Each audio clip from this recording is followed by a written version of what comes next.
Silmasin ühes Facebooki tervisegrupis järgmist küsimust. Olin varem pigem madala vererõhuga. Umbes aasta jooksul on vererõhk stabiilselt tõusnud. Täna hommikune mõõtmine andis tulemuseks 170-121. Enesetunne täiesti tavaline, kas peaksin muretsema? Millegipärast on nii, et kui räägitakse vererõhust, siis räägitakse ainult soola piiramisest. Aga viimased terviseuuringud ja teadusuuringud näitavad, et peamine süüdlane võib hoopis olla insuliiniresistentsus.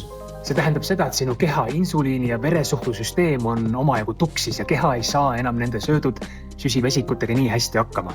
Ja kõrge vererõhu kontekstis on siin kaks väga selget faktorit. Esiteks, kõrge insuliin paneb sinu neerud soola kinni hoidma, mis tõttu sinu kehasse jääb kinni rohkem vett ja rohkem vett tähendab kõrgemat vererõhku.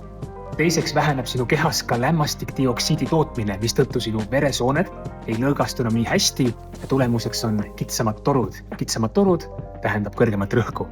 Minu vastus esialgsele küsimusele kõlabki nii, et jah, sa peaksid muretsema, aga kindlasti vii ennast kurssi kõigega, mis on seotud insuliiniga ja sellega, kuidas selle taset kehas hoida pigem madalamana. Ma olen päris kindel, et pärast seda hakkab sinu vererõhk vaikselt langema ja tervis paranema.